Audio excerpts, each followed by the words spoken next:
Ci sono storie che non hanno bisogno di conferme per restare vive, storie che non vengono scritte nei comunicati stampa, ma negli sguardi, nei silenzi, nelle coincidenze che continuano a tornare. E quella tra Jayaman ed Emmet Ozdemir è una di quelle storie che il pubblico non ha mai davvero lasciato andare. Ciao a tutti ragazzi e ragazze, io sono Newspage, il vostro reporter di fiducia e oggi sono ritornato a parlare di Jan ed Emmet Forever. Ma prima di tutto vi ricordo di iscrivervi al mio canale YouTube e di lasciare un bel like per favore. Ed ora continuiamo, perché qui non parliamo solo di due attori, parliamo di un momento preciso nella loro vita in cui tutto è esploso insieme, successo, emozioni, pressioni, cambiamenti. E quando troppe cose accadono nello stesso istante, qualcosa inevitabilmente si rompe. Si incontrano sul set due caratteri diversi, due energie opposte, ma perfettamente complementari.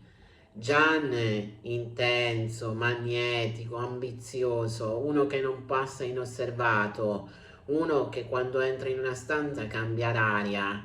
Demet luminosa, istintiva, emotiva, una presenza dolce ma con una forza interiore enorme. La loro chimica sullo schermo era talmente naturale da sempre pericolosa. Non bravi attori, qualcosa di più. Il tipo di intesa che non si costruisce a tavolino.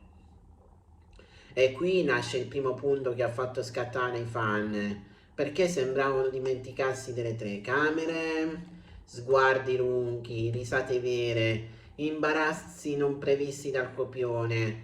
Non era solo romanticismo scritto da uno sceneggiatore, sembrava memoria emotiva. Chi lavora nel mondo delle serie lo sa, quando due attori vivono una storia d'amore intensa sul set, il confine diventa fragile. Passano più tempo insieme che con chiunque altro, condividono stanchezza, tensione, momenti vulnerabili. Ed è lì che secondo molte voci mai confermate ma mai spente il loro rapporto avrebbe iniziato a cambiare forma. Non più solo colleghi, non ancora qualcosa che si poteva dire, ma abbastanza forte da creare una bolla tutta loro. Il problema? Fuori da quella bolla il mondo sta guardando. La serie diventa un fenomeno. Gian esplode a livello internazionale, nuovi paesi, nuovi progetti, nuove opportunità, nuove immagini da costruire. Diventa un simbolo, un volto globale. Ogni passo studiato, ogni relazione osservata.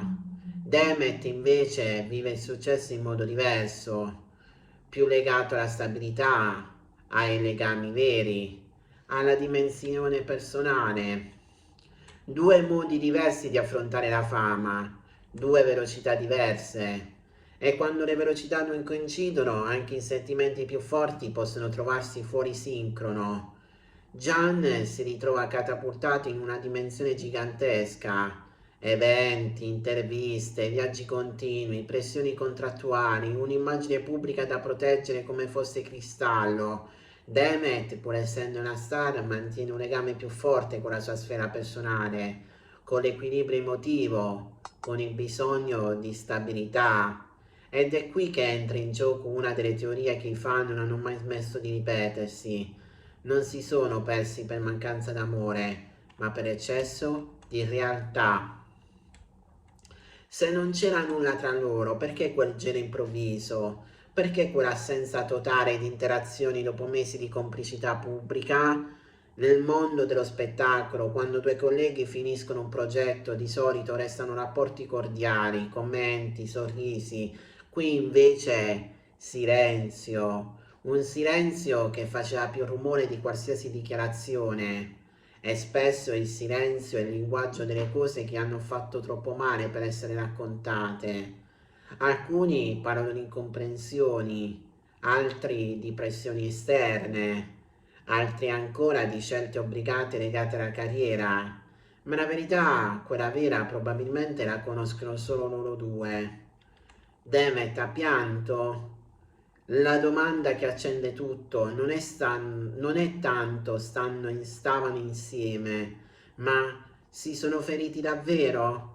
In alcune interviste Demet ha parlato di amori che ti segnano profondamente, di storie che ti insegnano a lasciare andare, di relazioni che arrivano nella tua vita per trasformarti, non per restare.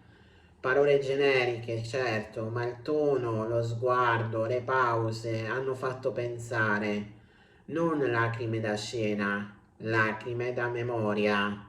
E Gian, lui ha sempre scelto la strada della forza, ironia, disciplina, silenzio. Ma chi costruisce corazze così solide spesso lo fa dopo aver imparato quando può far male esporsi troppo. Alcune persone entrano nella tua vita come tempeste, non restano, ma cambiano per sempre il paesaggio. Forse Demet è stata quel tipo di presenza per Gian, forse Gian è stato quel tipo di amore per Demet. Non una storia da copertina ufficiale, ma un capitolo emotivo che nessuno dei due può cancellare. Perché questa storia non muore mai? Perché è incompleta. E le storie incomplete sono quelle che il cuore continua a finire da solo. Non c'è stato un fine chiaro, non c'è stata una chiusura pubblica. E allora le persone riempiono il vuoto con immaginazione, ricordi, segnali, coincidenze. Forse Demet ha pianto, forse no, ma sicuramente come tutti noi ha vissuto amori che l'hanno cambiata. La verità è che non tutte le storie sono fatte per durare nel tempo. Alcune servono a farti crescere, a mostrarti chi sei, a insegnarti cosa vuoi davvero, anche se questo significa perdere qualcuno che hai amato. E dietro ogni gossip che noi consumiamo come intrattenimento ci sono emozioni vere che qualcuno ha dovuto attraversare davvero. Non tutte le storie devono finire insieme per essere state importanti. Non tutti gli addii significano assenza d'amore. A volte significa che la vita vi sta portando in direzioni diverse e forse in un angolo silenzioso del loro cuore. Quel capitolo condiviso non è un rimpianto, ma un ricordo che ha insegnato loro a diventare le persone che sono oggi. Bene ragazzi, il video di oggi finisce qui, spero che il video vi sia piaciuto, vi ricordo di iscrivervi al canale, di lasciare un bel like, di condividere questo video su tutte le pagine social, da vostro reporter di fiducia è tutto, noi ci rivedremo in un prossimo video che non so quando lo farò ma di sicuro ci sarà. A presto su Newspage.